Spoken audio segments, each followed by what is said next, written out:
Hello and thanks for joining another fabulous tutorial in the Felt Hub with Lincoln Chifeng Crafts. Today we're going to be making realistic fox ears. Really easy to make, and you can apply this technique to so many other projects. So the first thing you want to do is get 2 pieces of equalish size wool. I'm using carded wool here. And the best way I find to do fox ears is sort of a no-fuss technique of just creating a very rough triangle without the base. So it's like an upside down V, I suppose. And just draw that line with your needle, because that is what we are going to use as the base for getting a really nice shape. And then repeat that for the other ear. And I always do 2 at the same time because I find that I get more even results that way. But I'll show you a little technique later on as well to make sure that they're both the same size. Then when you've done the triangle, you pull that wool in, and when you feel that resistance where you've drawn that line, then you start to felt. And can you see immediately you've created that nice V shape? Do that for both ears, felt a little till it's firm, and then peel away from the mat. Don't felt for too long, because what will happen is your wool will end up sort of sticking to the mat and it will be difficult to remove and you'll leave some wool behind. I've got a little bit of excess there, so I'm just going to pull that off. So now we have the start of our fox ears, which look really odd and misshapen at the moment. But keep felting. What you want to do is work on firming them up and not so much on creating the shape. That will just come naturally as we do this. It's so easy. I mean, you can see the one on the left looks completely different, but we can stretch it out with our fingers and really shape that in a little while. So keep felting. You really want the ears to be nice and firm, and make sure you turn them regularly. Also, felt in different spots on your mat so that you're not creating sort of divots and lumps in your mat. You want to sort of use all of it.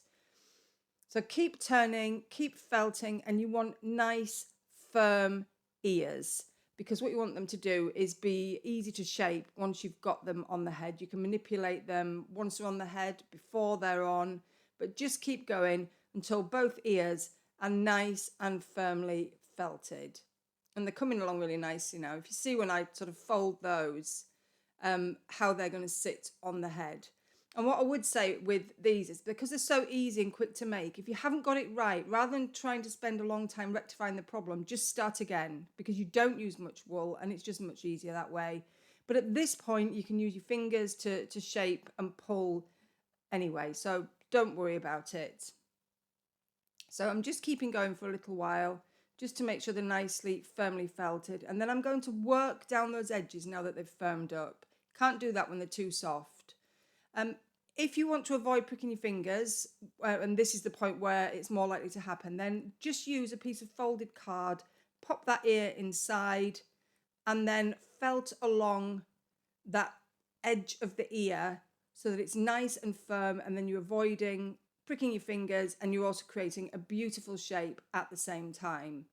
It's a really, really great technique, and you can use this for so many things. And I think somebody mentioned as well that they use a couple of credit cards, but I just grabbed a bit of cardboard and did it this way. But make sure you leave those ends loose. You don't want those ends felting, because that's the fresh wool that we're going to attach to the head. Makes it so much easier, and it gives you a nice seamless finish. And I'm going back, and I'm just going to work those edges again. Keep your fingers, if you work in this way, keep your fingers flat above, on top of the ears, and that way you will avoid pricking them. And then I feel that this was just not quite wide enough, so I've pulled it out a little bit with my fingers, and then I'm going to work on the other ear. And again, as I said, working on both ears at the same time means that you're much more likely to get them of equal size and proportions.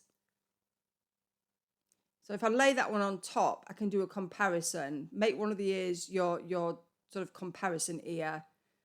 And then what you can actually do is you can lay that on top and then felt it until it's exactly the same shape and size as the ear on the bottom. And that's a really good way as well of creating that really nice even shape for both ears. And the great thing about this technique is you can apply it to even big ears like hare and bunny ears. You're just creating a different shape. You use that technique of drawing a line with your needle, leaving the loose edge at the bottom so you can attach it to the body later on. But it's just a brilliant way of doing it. And there you go. A set of ears ready now for some more detail. Now, fox ears have kind of a dark centre and then a white edge. And use a photograph for reference. I think I've mentioned in the previous tutorial for the fox's head, which you can find in the playlist section, that using a photograph really helps you to observe the kind of areas that you need to add your details to. And so fox ears, when you look at them, have got a sort of darkish centre, and they do vary. So I'm just going to pop some of this dark wool in, which looks really harsh at the moment, but that will be softened when we add the white around the edges. Now you can just use something as simple as a white strip around the edge of the ears, but I'm going to show you how to make them nice and fluffy, like a fox's ears actually are. So I've got some white wool top here, and wool top works really well because you get a nice length without it breaking away. It's a longer length rather than carded wool.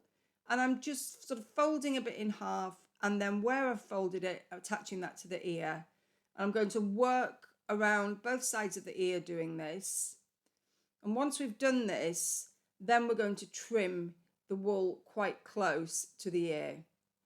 But I always find this technique works really well. You can do eyelashes this way as well. That works really well if you want some nice eyelashes on your animals. You have these sort of really gorgeous long pieces of wool, and then you just trim them to the length you want. But you see how I'm just folding that over there. And keep felting down that centre where you've folded. That's the only area you really want attached to the fox, but make sure it's firmly attached. You don't want it pulling away once it's finished. If you just look at it, you don't want it falling out. But you see we've got these nice long pieces. So double check, make sure as well that it goes all the way to the top so it completes that upside down V along both sides. I've got a little bit at the top there that I'm just going to fill in.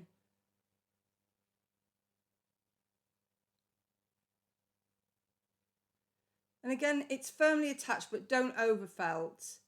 And see, that's what it looks like from the back. And all of that is going to be trimmed. So grab your scissors, make sure they're nice and sharp. And you want to cut quite close to the ear, not at the final length just yet, just quite close. I think I've probably left a couple of mils on these, and just make sure you don't cut into the actual ear that you've felted. And there you go, you can see that you've got that lovely, fluffy, sort of soft finish that you would see on a fox's ear. And then you can just find any loose bits and felt it in again. And then come back with the scissors and give it a final trim. You'll probably come back to it later and mess about with it a bit, but you want to be quite close because you still want to see a glimpse of that, that lovely foxy orange behind the ears.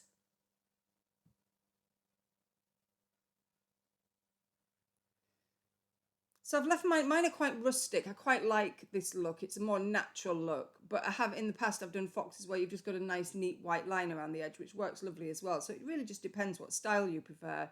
But for me, I like that style. And then you do the same for the other ear.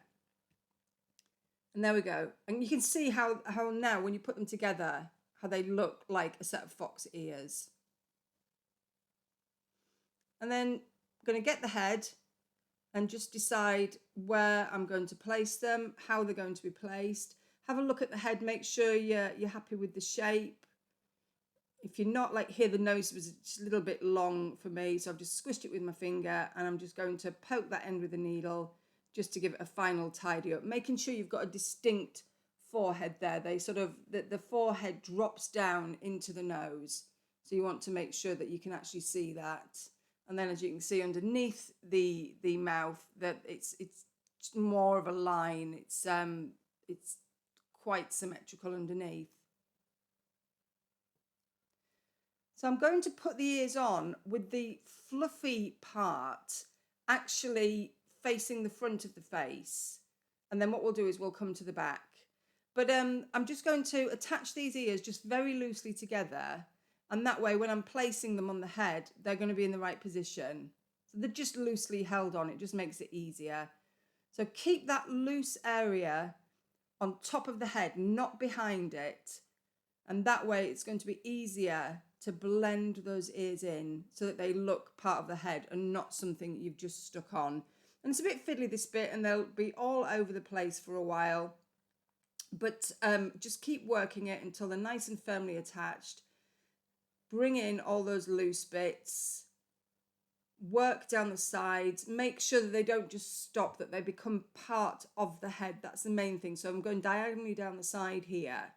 And it looks as if those ears are becoming part of the head, because they do go slightly down the side of the fox. And then go to the back and felt that firmly on. And you can see we've got a seam there, but I'll show you how easy it is just to cover that up. Make sure though they are firmly on. And that's coming on really nicely now. Keep felting. Make sure they're attached in the right place. At this point, you can still move them around. You can move them over to the side if they're too far in the middle. Really easy, sort of change the position. And then bring them forward with your finger and felt across that line. So this is, you're happy with the position and you're really felting them on firmly now so that they stay in the position that you're happy with.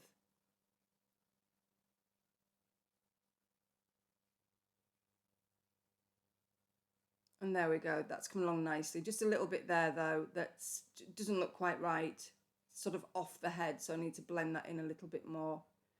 And just take your time. It's not hard, but it's about taking your time and just making sure, because they are the sort of icing on the cake of the fox, that and the tail. So it's important that these ears look right.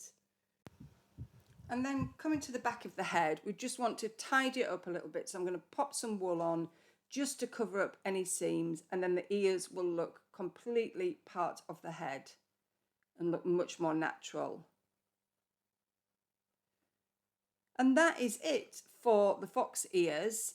So tune in for the next tutorial, which will be about adding all the face details and really bringing this gorgeous fox head to life. So thanks for joining me, and I'll see you in the next tutorial.